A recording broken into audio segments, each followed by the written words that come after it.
കൊച്ചുവാവയുടെ ഒരു കഥ അവസാനിക്കുന്നത് ഇങ്ങനെയാണ്. ശരിയാണ്, നിങ്ങൾ ജനിച്ചു, നിങ്ങൾ മരിച്ചു, അതിനിടയിൽ നിങ്ങൾ ചെയ്ത അത്ഭുതം എന്താണ്?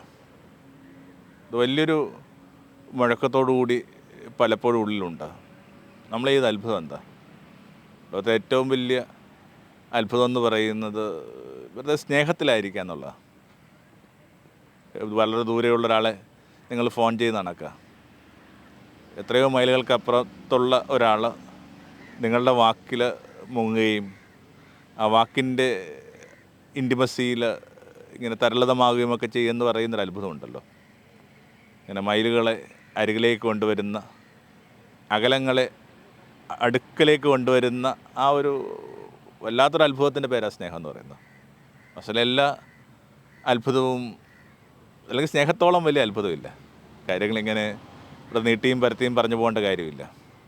അതിനകത്ത് നമുക്ക് എന്തുമാത്രം ചില കാര്യങ്ങൾ അടയാളപ്പെടുത്താനുണ്ടെന്നുള്ളത് തന്നെയാണ് ഒരാളുടെ ലൈഫിൻ്റെ എൻഡ് ഓഫ് ദ ഡേ അയാൾ അഭിമുഖീകരിക്കുന്ന ഏറ്റവും വലിയ പ്രശ്നം.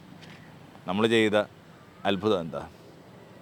Biologically living and biographically dead എന്ന് പറഞ്ഞൊരു വാക്ക് ഇങ്ങനെ ചെറിയ പ്രായത്തിൽ ഉള്ളിൽ പതിഞ്ഞിട്ടുണ്ട്. ജീവശാസ്ത്രപരമായിട്ട് നമ്മൾ ജീവിക്കുന്നുണ്ട്, ഒരു തർക്കവും. ഈ പുലരിയിലും നമ്മൾ ഓരോ കാര്യങ്ങളിൽ ഏർപ്പെടുന്നുണ്ടാവും. വെള്ളത്തിരക്ക് പിടിച്ച് ഓഫീസിലേക്കോ വ്യാപാരങ്ങളിലേക്കൊക്കെ ചലിക്കുന്നുണ്ടാവും. പക്ഷെ പ്രശ്നം ഇത്രയേ ഉള്ളൂ, ഈ ചലിക്കുക എന്ന് പറഞ്ഞൊരു ഒറ്റ കാര്യം കൊണ്ട് ജീവിക്കുന്നുള്ളതിൻ്റെ സൂചനയായിട്ട് അതിന് എടുക്കേണ്ട കാര്യമില്ല.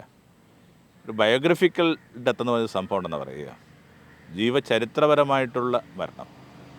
വലിയൊരു ജീവചരിത്രത്തിൻ്റെ ഒരു ഗ്രന്ഥത്തിൽ അടയാളപ്പെടുത്താൻ മാത്രം മഹത്വമുള്ള, അടയാളപ്പെടുത്താൻ മാത്രം ആഴമുള്ള എന്തെങ്കിലും ഒന്ന് ഈ പ്രഭാതത്തിൽ ഉണ്ടാകുമില്ല എന്നുള്ള അത് നമുക്ക് സൃഷ്ടിക്കാവുന്നേ ഉള്ളൂ.